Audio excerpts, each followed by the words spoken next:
ओम बापू नंदाचौर वाल्या आपकी सदा ही जय। बोलो बाके बिहारी लाल की जय।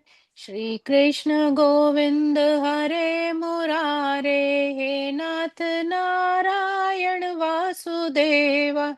श्री कृष्ण गोविंद हरे मुरारे, हे नाथ नारायण वासुदेवा।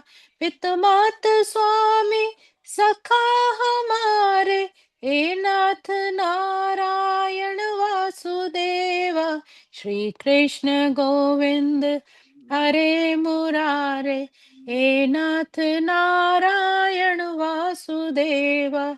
हे नाथ नारायण वासुदेवा, हे नाथ नारायण वासुदेवा। वसुदेव सुतं देवं कंस चाणूरमर्दनं, देवकी परमानन्दं कृष्णं वन्दे जगद्गुरुं। कृष्णं वन्दे जगद्गुरुम्। ॐ श्री परमात्मने नमः। श्रीमद्भगवद्गीता अथ त्रयोदशोऽध्यायः। प्यारी सात संग जी, हम 13वें अध्याय का श्रवण कर रहे हैं। क्षेत्र क्षेत्रज्ञ विभाग योग। थोड़ा गहरा और निराकार परमात्मा के अंदर के जो स्वरूप का गूढ़ ज्ञान परमात्मा यहाँ पर दे रहे हैं। तो पिछले श्लोक में हमने श्रवण किया था, प्रभु ने ये संदेश दिया कि जो ये शरीर है, जिसको क्षेत्र कहा है, खेत की तरह कर्म क्षेत्र जो है, इसकी अनंत ब्रह्मांडों के साथ एकता है। अर्थात इस शरीर की संसार के साथ एकता है। अनंत ब्रह्मांड जो भी हमें सृष्टि मात्र में दिखते हैं, और स्वयं जो क्षेत्रज्ञ है, इसकी अनंत अपार असीम परमात्मा के साथ एकता है। अर्थात जो हमारा स्वयं जो आत्म स्वरूप है, उसकी परमात्मा के साथ एकता है। और जिसको ये ज्ञान हो गया, तो वही परम ज्ञान है, यही असली ज्ञान है। तो यहाँ पर ब्रह्म के लिए भगवान ने माम कहा था कि ब्रह्म और ईश्वर दो नहीं है, एक ही है। यह सब संसार मेरे निराकार स्वरूप से व्याप्त है। ये संसार जो हमें दिखता है, इसमें तत्व रूप से जो निराकार है, वो परमात्मा ही व्याप्त है। उसी की ऊर्जा ही इस सृष्टि को चला रही है। अनंत ब्रह्मांडों में जो निर्लिप्त रूप से संपूर्ण परिपूर्ण चेतना है, वह ब्रह्म है। और जो अनंत ब्रह्मांडों का मालिक है, वह ईश्वर है।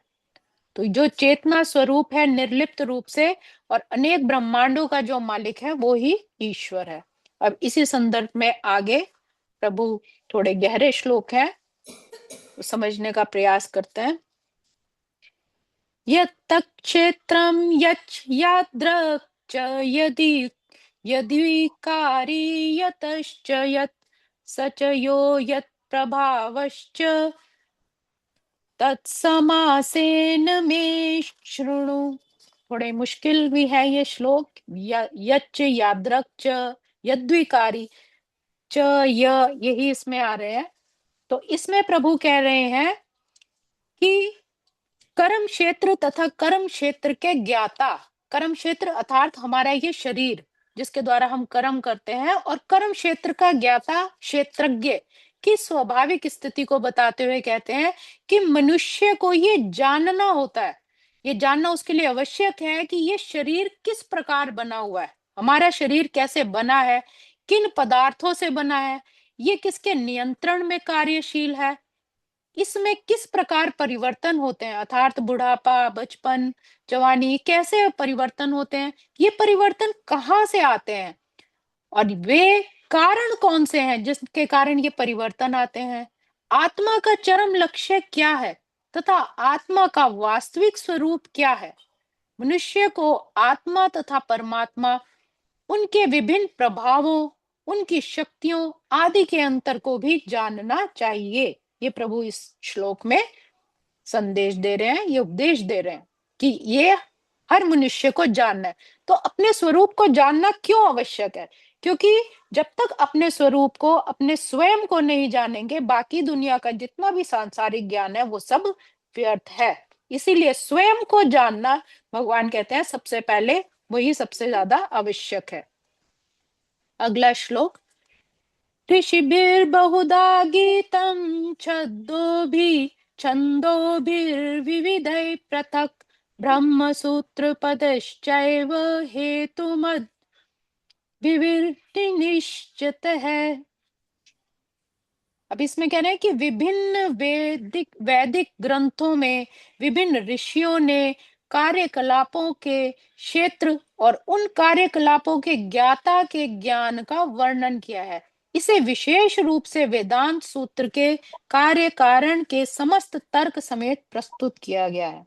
कहने का भाव ये है कि भगवान अब यहाँ पर प्रमाण देते हुए अर्जुन को कह रहे हैं, यहाँ पर जो आत्मा और परमात्मा की द्वैतता तथा अद्वैतता, द्वैतता का मतलब है भिन्न भिन्न होना और अद्वैतता का मतलब है कि कोई भिन्नता ही नहीं रहना, एक ही हो जाना, उसके बारे में उल्लेख करते हैं।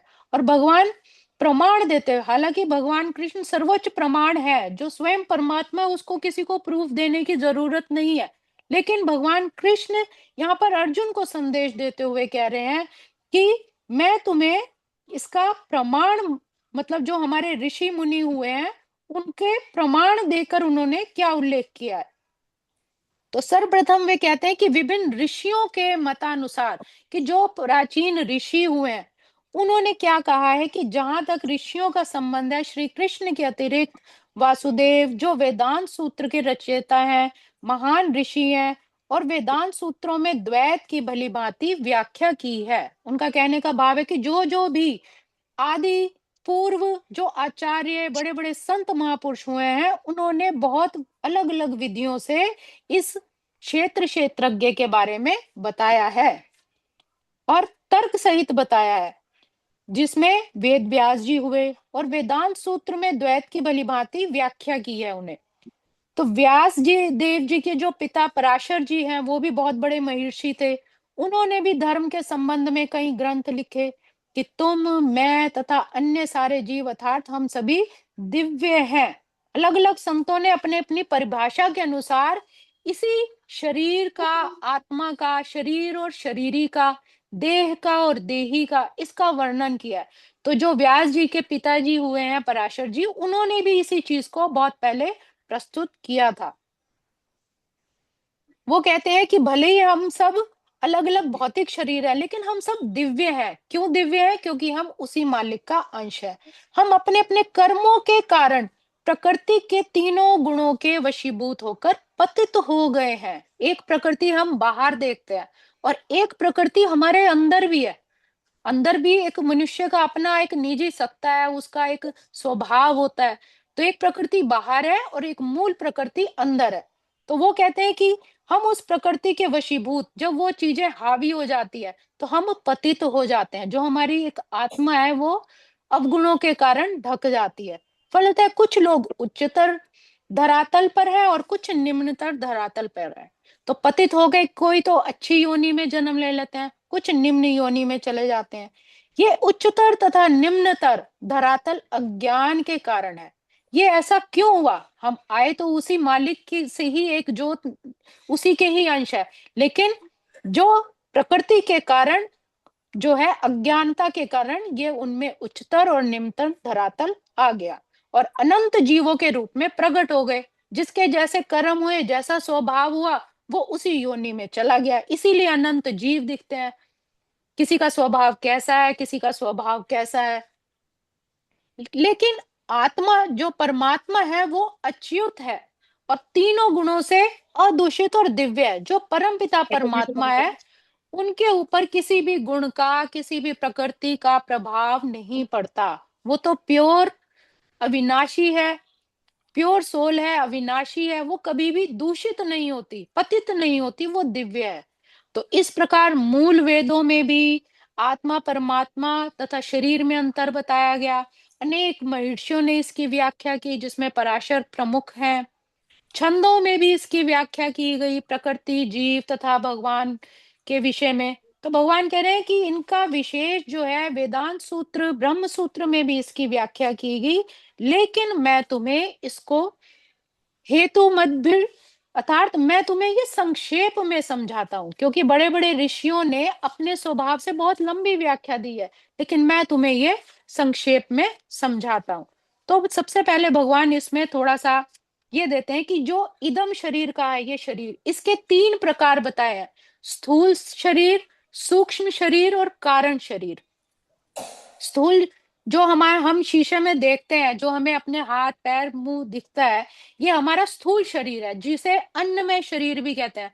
हम अन्न खाते हैं तो हमारी वृद्धि होती है, हड्डियों मांसपेशियों की वृद्धि होती है, ये स्थूल शरीर है जो जड़ है। इसके बाद आता है सूक्ष्म शरीर, और प्राणों की प्रधानता के कारण सूक्ष्म शरीर को प्राणमय कोश कहते हैं, क्योंकि प्राण उसमें चलते हैं। मन की प्रधानता जब हो जाती है तो ये मनोमय कोश है, और बुद्धि की जब प्रधानता हो जाती है तो ये विज्ञानमय कोश है। तो ये सूक्ष्म जो अंतःकरण है, ये दूसरा हमारा शरीर कहा जाता है सूक्ष्म शरीर। और एक तीसरा होता है कारण शरीर। अज्ञान को कारण शरीर कहा है, जहां हमारे कर्मों के बीज, पिछले कर्मों के संस्कार अंदर दबे रहते हैं। तो ये अज्ञान संपूर्ण शरीरों का कारण होने से कारण शरीर है। पिछले जो हमने कर्म किए उसी के फलीभूत हमें आगे जन्म मिलता है, इसीलिए इसको कारण शरीर कहा है। तो इस कारण शरीर के स्वभाव, आदत, प्रकृति भी अलग अलग हो जाती है, और इसी के अंदर आनंदमय कोश भी होता है। अगर कहा जाए मोटे मोटे शब्दों में, तो जो स्वप्न की अवस्था है उसमें हम तो सोए हुए हैं। अभी जैसे जागृत अवस्था है, हम देख पा रहे हैं अपने आप को, तो ये स्थूल शरीर है। उसके बाद हम जैसे सो जाते हैं, सपने में तो हम सोए हुए हैं, लेकिन हम देखते हैं कि हम यहाँ जा रहे हैं, इससे मिल रहे हैं, उससे कर रहे हैं, तो ये सूक्ष्म शरीर के कारण होता है। और उसमें कारण शरीर भी साथ में होता है, और सुषुप्त अवस्था में स्थूल शरीर का ज्ञान ही नहीं रहता, और जो कि अन्नमय कोश और सूक्ष्म शरीर का भी ज्ञान नहीं रहता। जब सुषुप्त अवस्था मतलब गहरी नींद वाली अवस्था आ जाती है, तो जो कि प्राण में, मनो में, विज्ञान में कोश है, अर्थात अज्ञान में लीन हो जाता है। जब हम गहरी निद्रा में सो जाते हैं, सुषुप्त अवस्था, उस वक्त हमारे शरीर का हमें कोई ध्यान नहीं रहता कि स्थूल है कि सूक्ष्म है कि क्या है। तो वो जो गहरी सुषुप्त अवस्था आ जाती है, वो कारण शरीर है। अतः सुषुप्त अवस्था कारण शरीर की है। जागृत और स्वप्न वाली अवस्थाओं में हमें सुख दुख का आभास होता है। हम जाग रहे हैं, हमें हाथ में कोई चीज लगी तो हमें अनुभव होगा। हम सोए हुए हैं, कोई सपने में देख रहे हैं कि हम गिर गए, हमें चोट लग गई, तो अनुभव होता है। तो वो सूक्ष्म शरीर के कारण होता है, क्योंकि हम तो सोए हुए हैं, सोए सोए तो अपने आप को देखते हैं। पर सुषुप्त अवस्था में सुख दुख का कोई अनुभव ही नहीं होता। और यही, जब सुख दुख का कोई अनुभव ही नहीं होता, तो वो जो कारण शरीर है उसी को ही आनंदमय कोश कहा गया है। इसीलिए भगवान ने इदम शरीरे कहा है। तो आज के श्लोकों को हम यही विराम देंगे। ओम श्री कृष्णार्पणमस्तु। हरे नमः, हरे नमः, हरे नमः। भजमन नारायण नारायण नारायण, श्रीमन नारायण नारायण नारायण, भव से तारायण तारायण तारायण, स्वामी नारायण नारायण नारायण, भव से तारायण तारायण तारायण। बोलो बाके बिहारी लाल की जय। श्रीमद् भगवत गीता की जय। जय सद्गुरु महाराज की जय। थैंक यू संगीता जी, बहुत प्यारा, प्रसन्नता। अभी जो श्लोक आएंगे थोड़े गहरे अंदर के आएंगे, तो थोड़ा ध्यान से सुनेंगे तो फिर थोड़ा सा समझ में भी आएगा। थोड़ा आप समझा भी तो देते हो ना।